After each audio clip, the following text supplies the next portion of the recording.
Hey, church family. I just wanted to take a few minutes to share with you. My comments today and my remarks are much less prepared, and I just want to kind of share with you a few things that I've been thinking about the past few days. Um, it's kind of been a whirlwind of events, honestly. You can probably hear in the background at my house, there's a lot of work going on. We're doing some work to our garage and some other things around here. Uh, and so we're making some noise. That's a drill you might hear in the background. But I was just thinking through the events of this week, and with the kind of change in all that's happened with the safer at home order, and with our state government and local governments. And I remember when I kind of first heard the news. I was out getting some exercise, and Pastor Luke texted me regarding what had happened, and there was still a bit of confusion about whether there would be a stay involved, and what all the ruling meant from the Supreme Court. But I remember coming home and kind of thinking through, what it meant that the order had been laid aside, and that things were kind of going to be changing, maybe to a little bit back to normal, though not completely. And certainly, people would decide, and businesses would have to decide what they were going to do. And it, parts of me were just kind of excited, kind of bewildered, confused a little bit as to what it all might mean for us. And I'm sure you probably had different emotions and different feelings as well. Just kind of watching reactions online, not from you folks, but just from across the board throughout our state. I knew that there was anger from some people. There was fear. There was confusion. There was elation by some, and there was, just kind of an even keeled response by others, and I know that as a body, I'm guessing probably most of those feelings exist amongst us, maybe some more than others, but I thought about when all this began, and when we first had the safer at home order, and when we found out that we weren't going to be able to meet together as a church family, and some of the emotions that I felt then, and where I turned to a God's word, and things that I was led to, and ways that I was thinking about that. And I remember one of the first devotionals that I did was from Romans chapter 12. And I kind of started, I think, in around verse 14.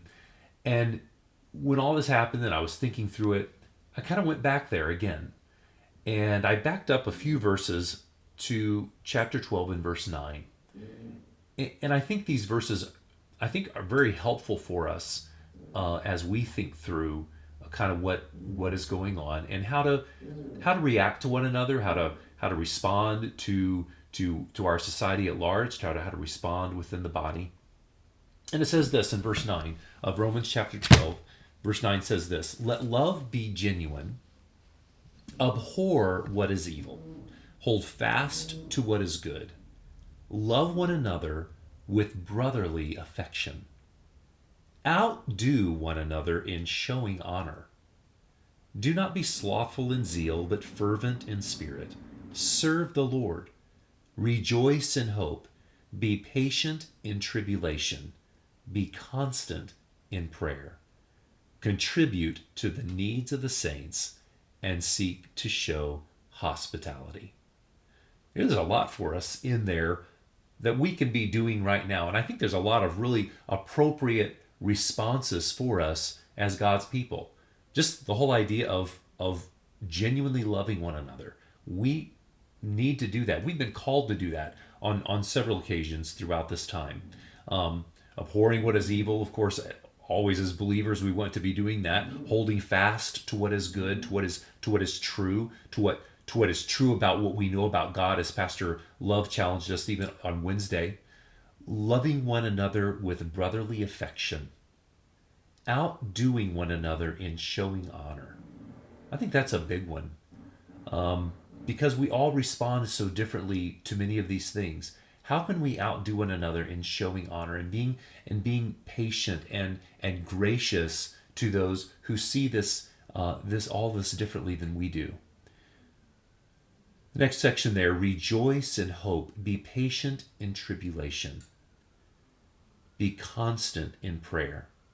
You know, there's a lot of us that have needs during this time, a lot of us within the body who have different needs than one another. We need to be in prayer for each other. And then I love that last one, contribute to the needs of the saints and seek to show hospitality. You know, we as a church have I know many of you have been very generous in giving, especially during this time, toward needs of one another. And I'm thankful for that. I know there were some gifts that have gone out from the body in the past week. And that's a wonderful thing. And I want to encourage us to continue in those things.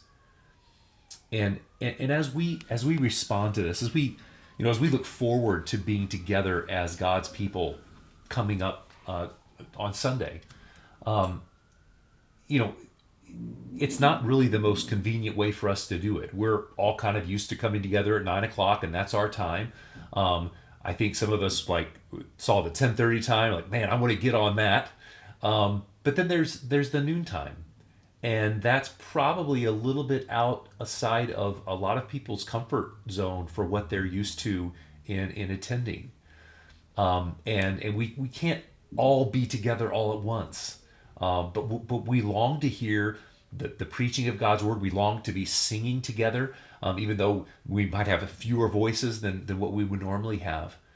But I want to encourage you. You know, if you haven't committed to one of those times, and maybe you feel like maybe one of those times doesn't really work best for you. Now, I know the 9 o'clock and the 10:30 are really full, and there's probably more spots just available at noon. Can I encourage you to take advantage of that? Really, we think about forsaking not the assembling of ourselves together. And while this isn't what we're used to, and maybe pulls us a little bit out of our comfort zone and maybe out of our convenience, I really want to encourage you to go out of your way, if at all possible, if you don't have like some other prior real commitment, to be together with the people of God, whether at the noontime, but if there's spots available at the 9 and the 10:30, really want to encourage us all to make it a point to try to be there. And then as the weeks move forward, we'll see what happens with this. This may be how we have to continue to go about doing it for a while. But don't let little things get in your way. Really make an effort to be together with God's people, if at all possible. As long as you're comfortable, especially given health issues and things like that, we certainly are understanding about those things. But we're looking forward to seeing you on Sunday, and looking forward to hearing voices singing together inside the building where we can kind of hear each other better, not in the parking lot where the sound kind of fades away. But looking forward to seeing you on Sunday, and I hope you have a great weekend. God bless, and take care. We'll see you Sunday, Lord willing.